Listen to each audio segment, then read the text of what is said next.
கிறிஸ்துவில் பிரியமானவர்களே, ஆண்டவராகிய இயேசு கிறிஸ்துவின் நாமத்திலே உங்கள் யாவரையும் வாழ்த்தி ஆசீர்வதிக்கிறேன்.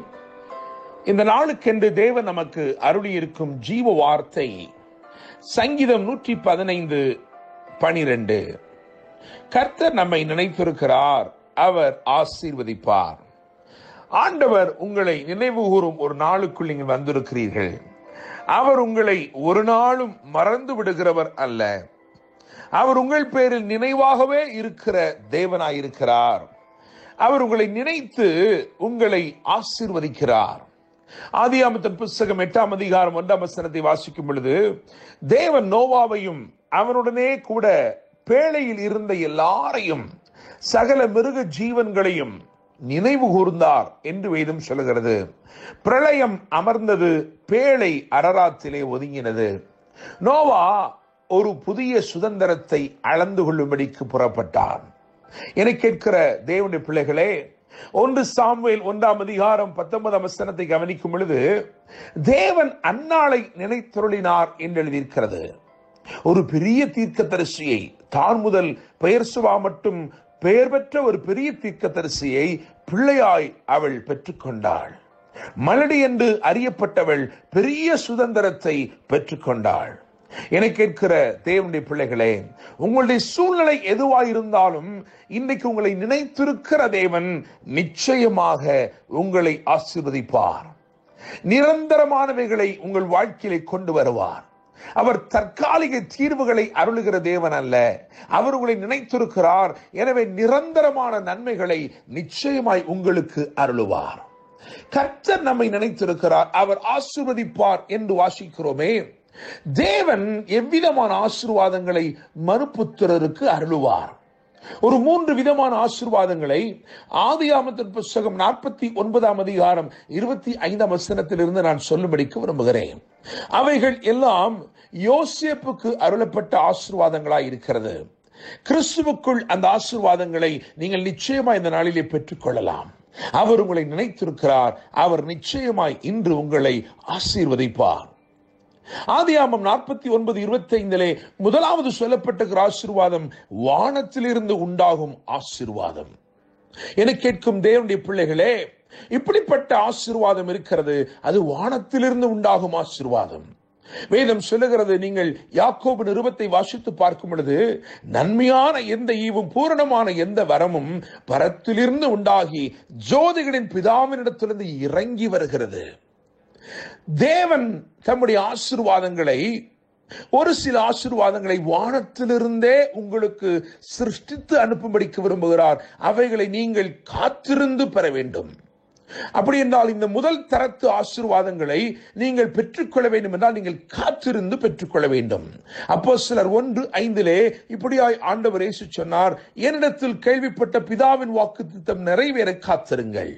எனவே அவர்கள் காத்திருந்து பெந்தெக்கோஸ்தே நாளிலே பரிசுத்த ஆவியானவரை பெற்றுக் கொண்டார்கள். அவர் வானத்திலிருந்து தான் இறங்கி வர வேண்டும். எனவே முதல் நிலை ஆசீர்வாதங்கள், அதாவது ஒரு நிலைமையில் இருக்கிற ஆசீர்வாதங்கள், இது பரலோகத்திலிருந்து இறங்கி வர வேண்டிய ஆசீர்வாதங்கள். இவைகளை நாம் காத்திருந்துதான் பெற்றுக்கொள்ள வேண்டும். இரண்டாவது ஒரு நிலை ஆசீர்வாதம் இருக்கிறது. அதை குறித்து வேதம் சொல்லுகிறது. நீங்கள் வாசிக்கும் பொழுது ஆதியாகமம் 49:25 இரண்டாவது ஆசீர்வாதம் என்ன சொல்லப்பட்டிருக்கிறது என்றால், கீழே ஆழத்தில் உண்டாகும் ஆசீர்வாதம். சங்கீதம் 33 அதிலே 7வது வசனத்தை கவனிக்கும் பொழுது, ஆழமான ஜலத்தை பொக்கிஷ வைப்பாக வைக்கிறார். இது நாம் காத்திருந்து பெற வேண்டிய ஆசீர்வாதம் அல்ல, இது ஏற்கனவே அருளப்பட்டிருக்கிறது.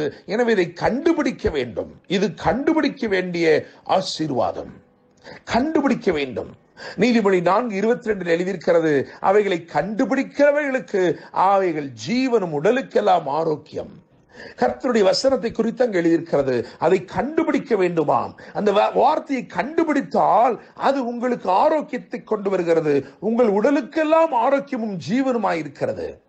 இன்னுமாக நீதிமொழியை வாசிக்கும் பொழுது நாம் அறிந்து கொள்கிறோம், மனைவியை கண்டடைகிறவன் நன்மை கண்டடைகிறான் என்று எழுதியிருக்கிறது. கண்டுபிடிக்க வேண்டிய ஆசீர்வாதம். ஒரு மனிதனுக்கு ஒரு திருமணமாக வேண்டிய ஒரு மனிதனுக்கு அவனுக்கு அந்த லைஃப் பார்ட்னர் என்று சொல்வது இனிமேல் சிருஷ்டிக்கப்பட வேண்டியதல்ல. அது பரலோகத்திலிருந்து இறங்கி வர வேண்டிய நன்மையும் அல்ல. அது ஏற்கனவே சிருஷ்டிக்கப்பட்ட நன்மை ஆயிருக்கிறது. அவன் அதை கண்டுபிடிக்க வேண்டும். எனவே முதலாவது வானத்திலிருந்து இறங்கி வர வேண்டிய நன்மை, அதை காத்திருந்துதான் பெற வேண்டும். இரண்டாவது நாம் கண்டுபிடிக்க வேண்டிய நன்மை. கணுக்கால் அளவிலே கண்டுபிடிக்க முடியாது, முழங்கால் அளவிலும் கண்டுபிடிக்க முடியாது, இடுப்பளவிலும் கூட கண்டுபிடிக்க முடியாது. ஆனால் அந்த நீச்சல் ஆழங்களுக்குள் செல்லும் பொழுது தேவன் நமக்காக அமைத்து வைத்திருக்கிற ஆசீர்வாதங்களை அங்கே நாம் கண்டுகொள்ள முடியும். தேவனுடைய பிள்ளைகளை, மூன்றாவது ஆசீர்வாதமாக ஆதியாகமம் 49:25 என்ன சொல்லப்பட்டிருக்கிறது என்றால், ஸ்தனங்களுக்கும் கற்பங்களுக்கும் உரிய ஆசீர்வாதங்கள். இது எவ்விதமான ஆசீர்வாதம் என்றால், இது நீங்கள் வளர்த்து கொள்ள வேண்டிய ஆசீர்வாதம். தேவன் உங்கள் கரத்திலே தருகிறார், ஆயினும் அதை நீங்கள் வளர்த்து கொள்ள வேண்டும். பொறுமையோடும் உண்மையோடும் நீங்கள் அதை வளர்க்க வேண்டும்.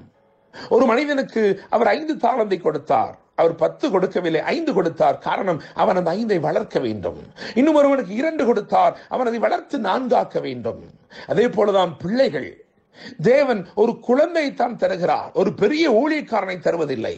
ஒரு குழந்தை தருகிறார், ஆனால் அந்த குழந்தையை நீங்கள் வளர்த்து அவனை ஒரு பெரிய ஊழியக்காரனாய் மாற்றலாம், அவனை ஒரு பெரிய மருத்துவராய் மாற்றலாம், அவனை ஒரு உபயோகம் உள்ள தேவராஜ்யத்தை கட்டக்கூடிய ஒருவனாய் நீங்கள் மாற்றிக்கொள்ளலாம்.